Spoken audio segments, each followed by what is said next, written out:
दोस्तों, Titanic ship अपने समय का सबसे बड़ा जहाज था।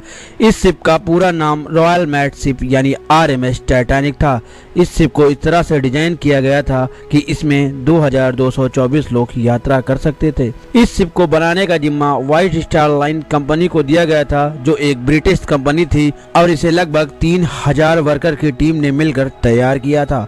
और इसे बनाने में 9 वर्कर की जान भी चली गई थी और 40 वर्कर गंभीर रूप से घायल हुए थे। उस वक्त इस शिप को बनाने में लगभग 48 करोड़ रुपए का खर्चा आया था, जो कि उस समय के हिसाब से काफी ज्यादा था। दोस्तों, ये जहाज 10 मंजिला जहाज था। ये शिप अपने आप में अटलांटिक में बसा एक छोटे से शहर की तरह लगता था। इसकी सबसे खास बात ये थी कि ये दुनिया का सबसे तेज चलने वाला जहाज था और इसमें जो सीटी लगी थी उसको 15 किलोमीटर दूर तक सुना जा सकता था। इस शिप को बनाने वाली कंपनी का ये भी दावा था कि ये कभी न डूबने वाला जहाज है, लेकिन किसको पता था कि टाइटैनिक जैसा विशाल जहाज कभी पानी में डूब सकता है। ऐसे में ये सवाल सभी के मन में आया होगा कि आखिर उस रात ऐसा क्या हुआ कि दुनिया का सबसे मजबूत जहाज पानी में डूब गया। आइए जानते हैं। दोस्तों, टाइटैनिक को बनाने में 3 साल का समय लगा था। टाइटैनिक को बनाने में उस समय सबसे महंगी एडवांस टेक्नोलॉजी का इस्तेमाल किया गया था। 1 अप्रैल 1912 को टाइटैनिक शिप को समुद्र में एक्सपेरिमेंट के लिए छोड़ दिया गया, जिसके बाद टाइटैनिक ने अपने एक्सपेरिमेंट में बेलफास्ट से आइसरिस रिवर तक समुद्र में 150 किलोमीटर की स्पीड से सफर तय किया और उस वक्त शिप में कंपनी के कई बड़े अधिकारी मौजूद थे।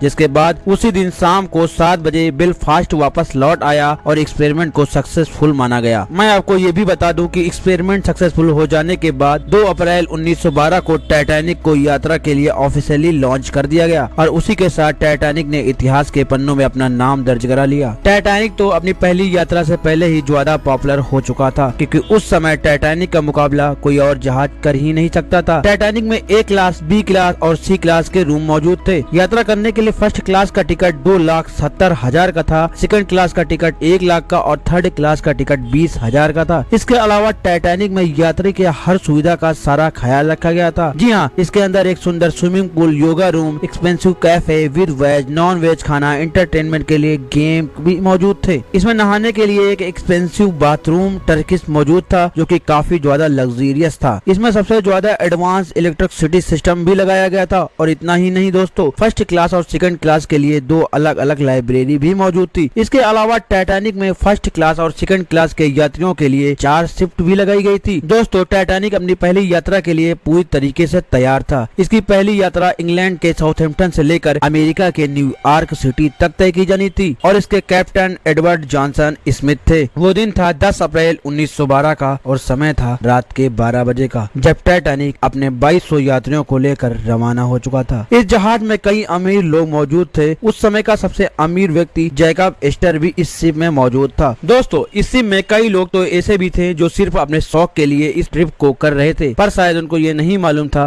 कि जिस जहाज में वो सवार हुए हैं वो कभी अपनी मंजिल तक पहुँचेगा ही नहीं। टाइटैनिक साउथहैम्पटन से काफी आगे निकल चुका था। समुद्र में चारों तरफ तेज हवाएं चल रही थी, जिसके कारण मौसम में हल्की सी ठंडक भी थी। इसी समय टाइटैनिक के फर्स्ट ऑफिसर ने टाइटैनिक की स्पीड को बढ़ाने का आदेश दिया, ताकि टाइटैनिक समय से पहले अमेरिका पहुंचकर यात्री और मीडिया को हैरान कर दे। टाइटैनिक शाम की रोशनी में आगे बढ़ रहा था। इस जहाज को सफर से निकले हुए लगभग 3 दिन हो चुके थे और टाइटैनिक में काफी एक बड़ी दुर्घटना हो चुकी थी। जी हाँ, दरअसल टाइटैनिक के निचले हिस्से के भाग में पिछले 3 दिन से आग लगी हुई थी, जो कि टाइटैनिक में मौजूद सभी यात्रियों के लिए खतरा बन सकती थी। मैं आपको बता दूं कि टाइटैनिक में यह आग तो जहाज के रवाना होते ही लग चुकी थी और इस बात का पता सभी अधिकारियों को चल चुका था, मगर इसके बावजूद उन लोगों ने यात्रियों को इसकी भनक तक लगने नहीं दी, क्योंकि अगर किसी को मालूम पड़ जाता तो ये यात्रा रद्द करनी पड़ सकती थी और वही टाइटैनिक के सारे टिकट बिक चुके थे, तो ऐसे में कंपनी को भारी नुकसान उठाना पड़ता। इसी वजह के चलते टाइटैनिक के सभी बड़े अधिकारियों ने इस बड़े खतरे को नजरअंदाज कर दिया। अब बात करते हैं यात्रा के 5वें दिन की। टाइटैनिक अटलांटिक महासागर में तेजी से आगे बढ़ रहा था और दिन था रविवार का।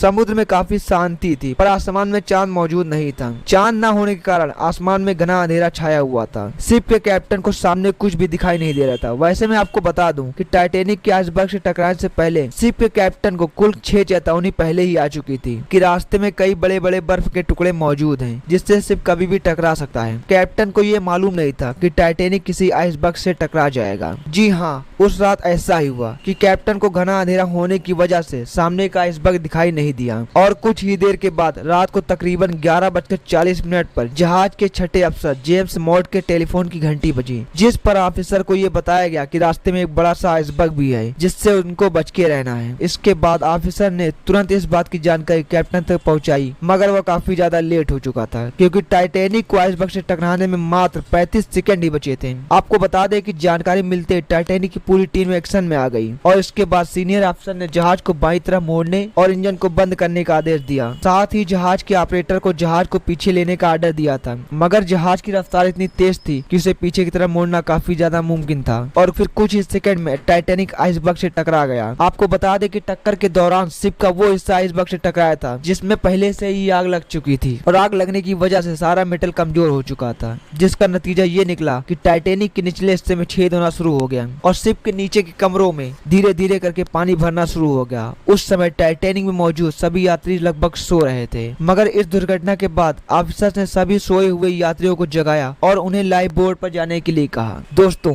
वैसे तो हर जहाज में यात्रियों की सुरक्षा के लिए 40 लाइफ बोट का होना जरूरी होता है, मगर हैरानी की बात यह थी कि टाइटैनिक में सिर्फ 20 ही लाइफ बोट मौजूद थे क्योंकि टाइटैनिक को कभी न डूबने वाला जहाज माना गया था। दोस्तों, ऐसी अनकंट्रोल सिचुएशन को देखते हुए टाइटैनिक कई सारे रॉकेट्स को आसमान में छोड़ रहा था ताकि इस मैसेज को देखकर कोई दूसरा जहाज हेल्प के लिए आ जाए, लेकिन कोई भी दूसरा जहाज हेल्प के लिए वहां तक नहीं पहुंच पाया और देखते देखते टाइटैनिक सिर्फ 2 हिस्सों में टूटकर अटलांटिक ओशियन में डूब गया, जिसमें 1500 लोगों ने अपनी जान गंवा दी।